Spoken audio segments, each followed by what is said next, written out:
बलूचिस्तान हो, खैबर पख्तूनख्वा हो, पंजाब हो, सिंध हो, गिलगित बल्तिस्तान, आज़ाद कश्मीर, इस्लामाबाद टेरिटरी, ये पाकिस्तान है। इस वक्त जब हम बलूचिस्तान में जो कुछ हुआ,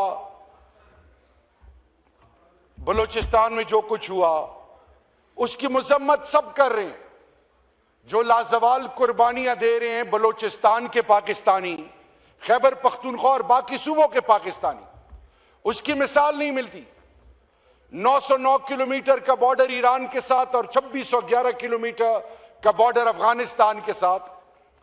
इस मुल्क के पाकिस्तान जो कलमे की निस्बत से बना, पहले दिन से आज तक इस पर पाकिस्तान की आर्म फोर्सेस हो, सिविल आर्म फोर्सेस हो, पाकिस्तान की अवाम हो, क्योंकि सिविल आर्म फोर्सेस और आर्मी के जवान इस कौम के मुहिब वतन पाकिस्तानियों की वो औलाद है जो अपने जानों के नजराने पेश कर रही है। लेकिन एक चीज डिप्टी स्पीकर साहब, कौमी सलामती क्या चीज है, इसमें कौन 17 प्रीरिक्विजिट्स हैं, क्योंकि टाइम की कमी है, मैं इस पे दिल से बात करना चाहता था।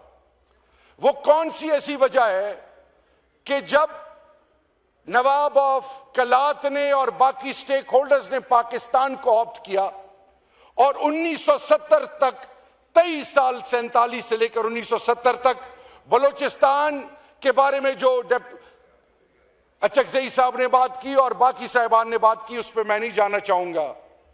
इस टाइम जब हम बलूचिस्तान की बात करते हैं तो सबसे पहली बात, कौमी सलामती के लिए कोई भी फौज अपने ऑब्जेक्टिव मकासद हासिल नहीं कर सकती जिसके साथ पूरी कौम सीसा पिलाई हुई दीवार की तरह ना खड़ी हो। ये कैसे मुमकिन है?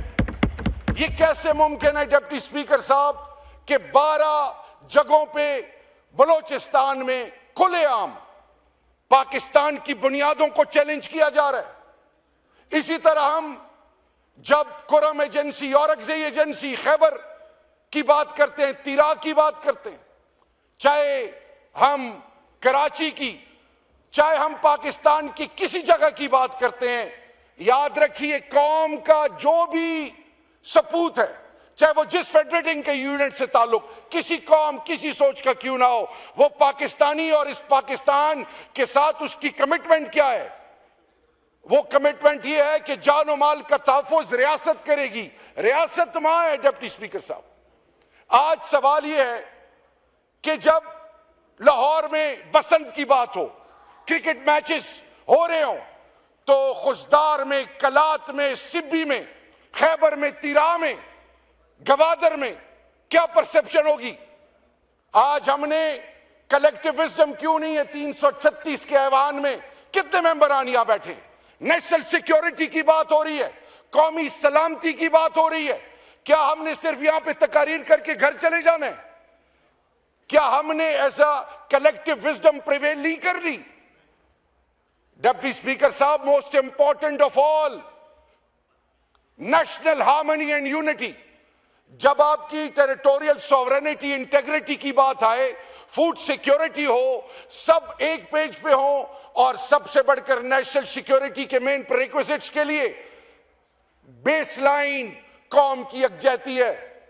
जब आप इक्वल डिस्ट्रीब्यूशन ऑफ रिसोर्सेज ना हो, जब आप उनके बुनियादी जरूरत, सहूलियात को ओन ना करें, मुझे बताएं, एफसी, लेवी, खसादार, इससे पहले डीजीआई जो थे नदीम अंजुम, मैं और वो, हम जा रहे थे ताफ्तान जायरीन के लिए। डिप्टी स्पीकर साहब, एक शहीद के घर से हम गुजरे, मुझे कहा गया कि इसके घर से 3 जनाजे निकले, और मैं जब तीसरी दफा इसकी मां के पास गया तो इसकी मां ने क्या कहा कि मैं सोच रहा था कि मैं आंखें कैसे मिलाऊंगा। उस मां ने मुझे यह कहा कि मेरे 3 बेटे इस कौम पर, पाकिस्तान पर कुर्बान, अगर मेरा चौथा बेटा होता तो वो भी पाकिस्तान के लिए मैं कुर्बान करती।